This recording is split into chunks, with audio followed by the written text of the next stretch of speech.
নাগরিক সংবাদে স্বাগত। আপনাদের সঙ্গে আছি আমি রায়হান রোহান। শুনছিলেন সংবাদ শিরোনাম, এবার জানিয়ে দেব বিস্তারিত। নির্বাচন এগিয়ে আসতে পিআর পদ্ধতির প্রচলন নিয়ে কিছু দল আন্দোলন করছে। জোর করে এই পদ্ধতি চাপিয়ে দেওয়ার মনোভাব অগণতান্ত্রিক মনে করেন বিএনপি নেতারা। দেশ নির্বাচনী ট্রেনে উঠলেই চলমান অস্থিতিশীলতা কেটে যাবেও বলে মত তাদের। তারপরে সংবিধান হয়েছে। সংবিধানে রাজধানীর সেগুনবাগিচায় ফার্মাসিউটিক্যাল রিপ্রেজেন্টেটিভ অ্যাসোসিয়েশনের সম্মেলনে যোগ দেন বিএনপি নেতারা। তারা বলেন, জনগণ না চাইলেও জনগণের নামে ভোটে পিআর প্রবর্তন করে স্বৈরাচার ফেরার পথ সুগম করা হচ্ছে। নির্বাচন পেছানোর অপচেষ্টা চালানো হচ্ছে। জনগণের দাবি বলে দলীয় এজেন্ডা চাপিয়ে দেওয়ার চেষ্টা সফল হবে না। এখন যতই নির্বাচন ঘনিয়ে আসছে, ঐক্যমতের আলোচনা শুরু হয়েছে, চলতেছে, তখন আমরা দেখলাম কেউ কেউ পিআর নিয়ে রাস্তায় নামতেছেন, প্রোগ্রাম করতেছেন। দ্যাটস গুড, প্রোগ্রাম করা ভালো, জনগণকে সচেতন করা ভালো, কিন্তু এর অর্থ এই না যে আপনি এক ধরনের কর্তৃত্ববাদিতা, আপনার মতামত জনগণের নাম বলে জনগণের অনুমতি না নিয়ে চাপিয়ে দিবে। এদিকে জাতীয় প্রেস ক্লাবের সামনে নির্বাচন বানচালের ষড়যন্ত্রের প্রতিবাদে বিক্ষোভ সমাবেশে দলটির নেতারা বলেন, শুধু নির্বাচনের মাধ্যমেই জনগণের অধিকার ফিরিয়ে দেওয়া সম্ভব। যেই মাত্র দেশকে নির্বাচনের রাস্তায় নামানো যাবে, সেই মাত্র বাংলাদেশের স্বাভাবিক অবস্থা শুরু হবে এবং নির্বাচনের মধ্য দিয়ে বাংলাদেশের নাগরিককে তার রাজত্ব ফিরিয়ে দাও, মানে ভোটাধিকার ফিরিয়ে দাও, তার অধিকার ফিরিয়ে দাও, এটা সম্ভব হবে। দেশি বিদেশি ষড়যন্ত্রে নির্বাচন বানচালে ষড়যন্ত্র চলছে জানিয়ে বিএনপি নেতারা হুঁশিয়ারি দিয়ে বলেন, দেশের মানুষ এসব ষড়যন্ত্র রুখে দেবে। এই দেশে রাশেদুল কাদির, নাগরিক, ঢাকা।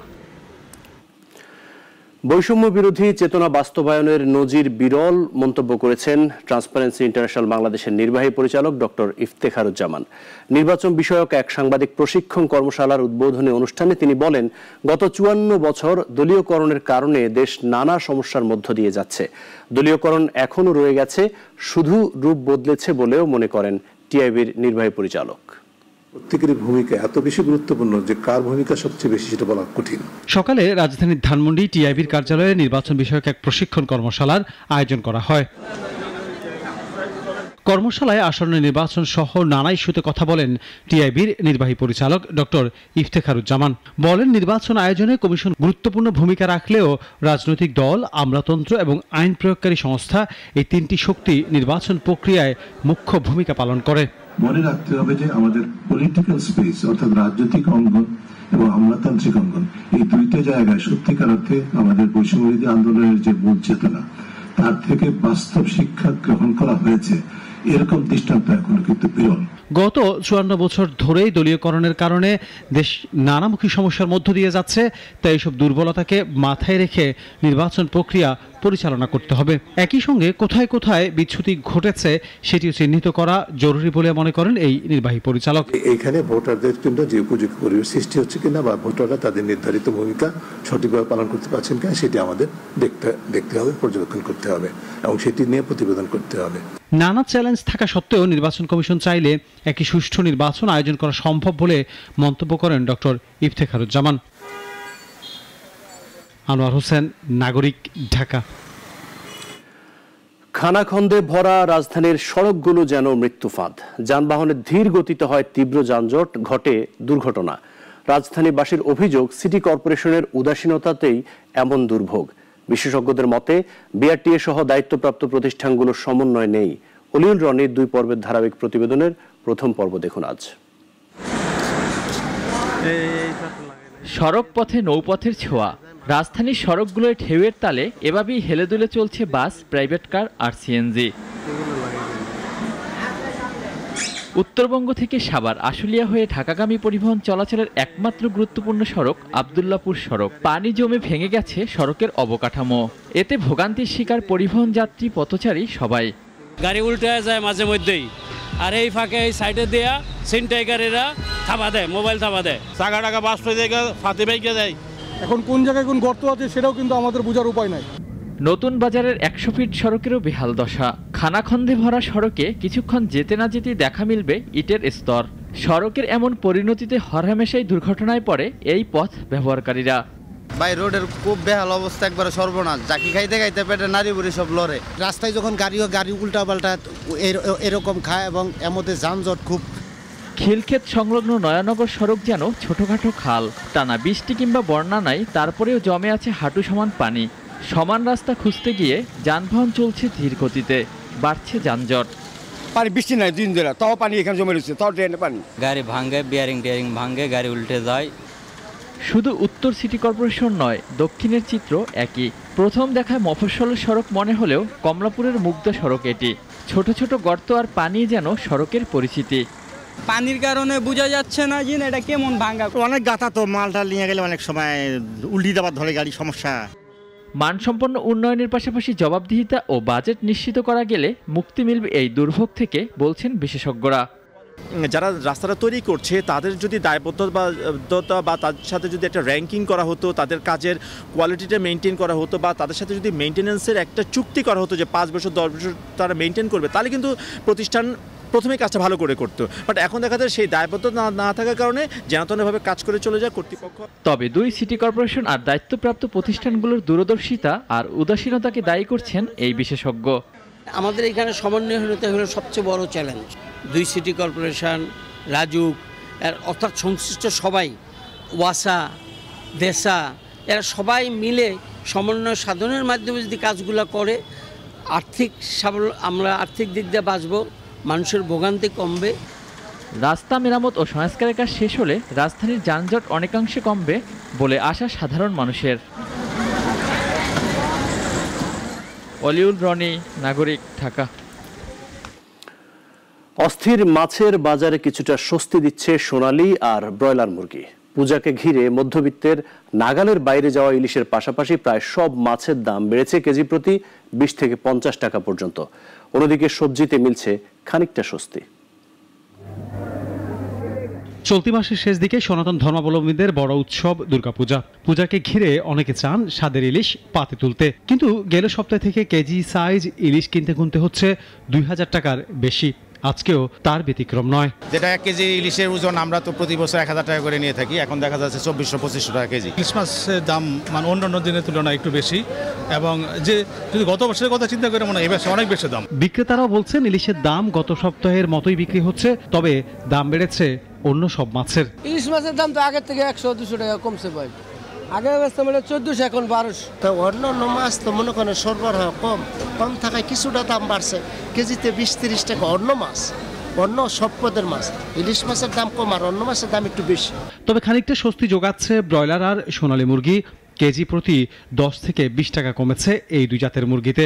একটু কমের দিকে, একটু হ্যাঁ, আনুপাতিক হারে সবজি টবজির মধ্যে অনেকটাই কমছে, কিন্তু এগুলা আনুপাতিক হারে কমছে। সোনালী হয়েছে আপনার 320 টাকা, গত সপ্তাহ থেকে আজকে 300 টাকা বিক্রি করতেছি। গত সপ্তাহে বেচছি আমরা 320 টাকা, এই সপ্তাহে বেচতেছি আমরা 300 টাকা। বাজারে সবজির মজুত আছে পর্যাপ্ত, দামও কিছুটা নাগালে। তবে এখনও চড়া মূল্যে বিক্রি হচ্ছে সিম 150 টাকা আর বেগুন 150 থেকে 160 টাকায়। এখন আর পিছের দিকে ফিরে লাগবে না, এখন সিজন আসতেছে, মৌসুম আসতেছে, প্রত্যেকটা সবজির প্রত্যেক সপ্তাহে যাবে, দাম কমবে। টমেটোটা আপনার 160 টাকা দিয়েছি, এখন 100 হয়েছে, আর অন্যান্যগুলো প্রাইস সেম আগের মতোই আমি পাইছি। তবে ক্রেতারা বলছেন উৎপাদন স্থল আর রাজধানীর বাজারে দামের রয়েছে বিস্তর ফারাক। মধ্যস্বত্বভোগীদের দৌরাত্ম্য না কমলে সবজির বাজার মধ্যবিত্তের নাগালে আনা যাবে না। আনোয়ার হোসেন, নাগরিক, ঢাকা।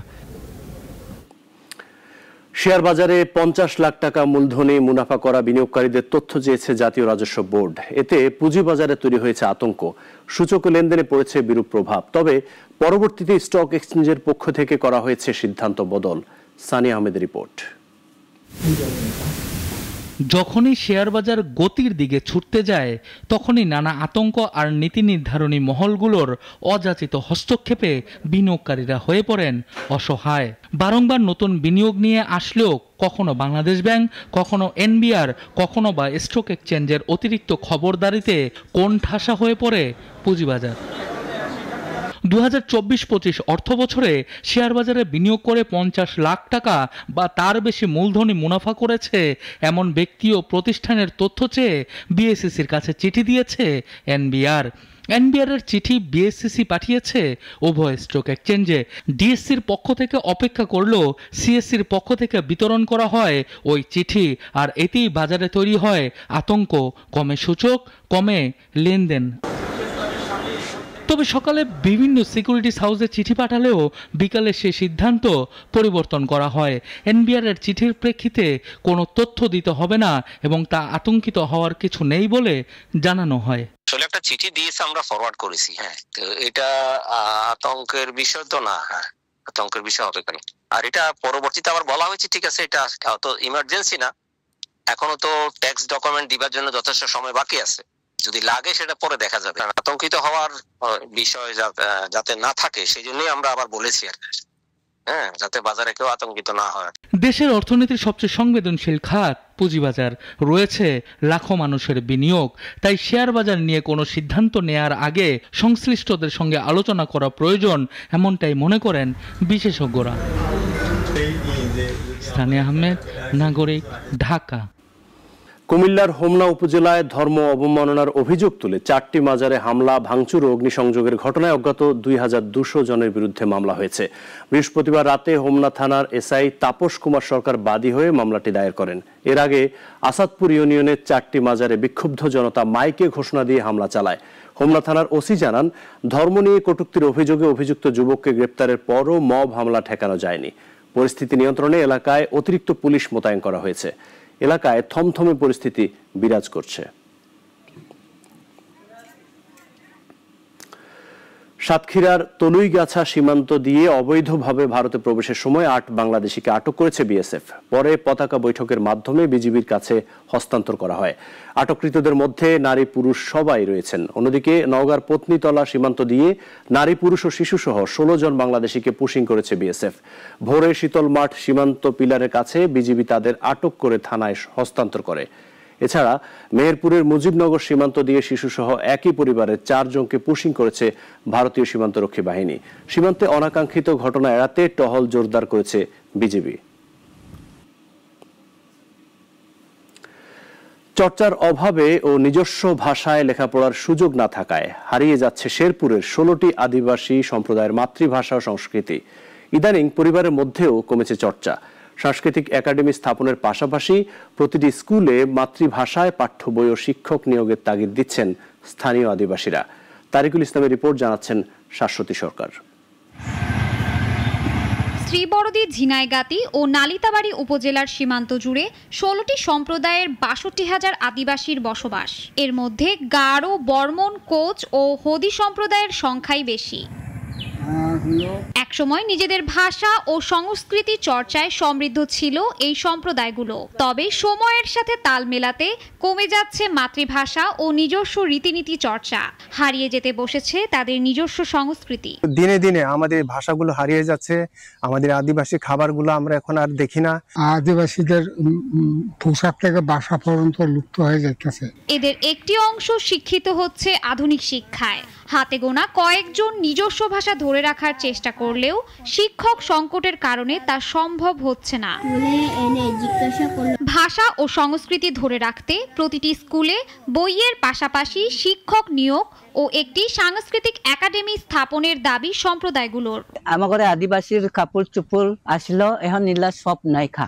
আমাদের সারা নাই, আর আমরা আমার ভাষাতে কোনো বই পড়তে পারি না। সাংবিধানিক স্বীকৃতি, পৃথক ভূমি কমিশন, বাজেটে আদিবাসী জনগোষ্ঠীর জন্য পৃথক বরাদ্দ সহ মাতৃভাষা, সংস্কৃতি ও ঐতিহ্য টিকিয়ে রাখতে সরকারি সহযোগিতার প্রয়োজন বলে মনে করেন সচেতনরা। আদিবাসীদেরকে তার সংস্কৃতি, ভাষাকে ধরে রাখবার জন্য একটি কালচারাল একাডেমি অবশ্যই প্রতিষ্ঠা করা প্রয়োজন।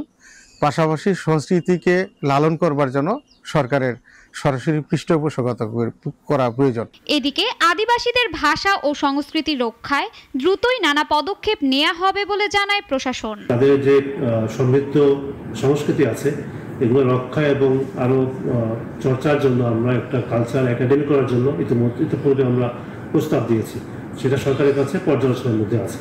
কোন সম্প্রদায়ের ভাষা ও সংস্কৃতি চর্চায় তাদের ঐতিহ্য ও সম্মিলিত স্মৃতির প্রতিফলন। শেরপুরের এই আদিবাসীদের ঐতিহ্য ধরে রাখতে সরকার জরুরি পদক্ষেপ নেবে বলে আশাবাদী তারা। শাশ্বতী সরকার, নাগরিক। নির্বাচন ব্যবস্থা সংস্কার কমিশনের প্রধান ও সুজন সম্পাদক ডক্টর বদিউল আলম মজুমদার বলেছেন, আসন ভিত্তিক নিম্নকক্ষ আর পিআর পদ্ধতিতে উচ্চকক্ষ গঠন করা দরকার। দুটিরই সুবিধা অসুবিধা থাকলেও এটি প্রবর্তন জরুরি বলে মনে করেন তিনি। শুক্রবার সকালে মেহেরপুরের গাংনী উপজেলা পরিষদে সুজন আয়োজিত এক মতবিনিময় সভায় তিনি বলেন, ঐক্যমত্যের মাধ্যমেই সুষ্ঠু ও নিরপেক্ষ নির্বাচন সম্ভব। অনুষ্ঠানে দ্য হাঙ্গার প্রজেক্টের নেতৃবৃন্দ এবং প্রধান উপদেষ্টার বিশেষ সহকারী মনির হায়দারও উপস্থিত ছিলেন।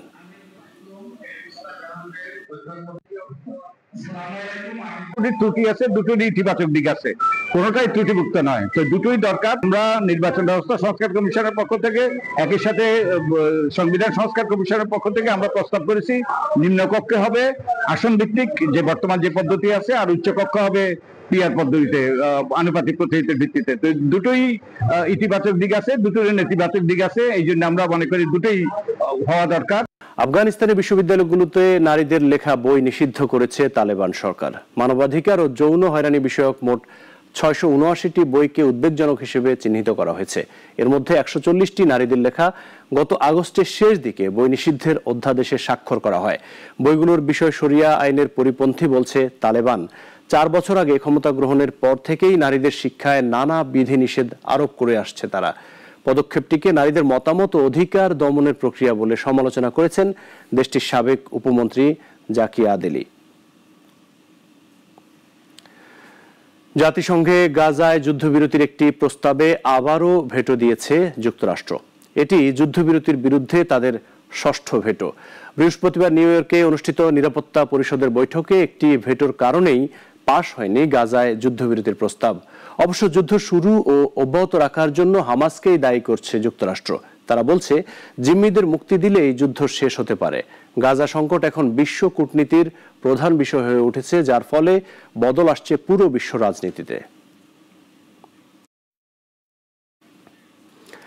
এখন এ পর্যন্তই। নাগরিকের খবর অন্যান্য আয়োজন দেখতে চোখ রাখুন আমাদের ওয়েবসাইট, ইউটিউব ও ফেসবুকে। সবাইকে ধন্যবাদ।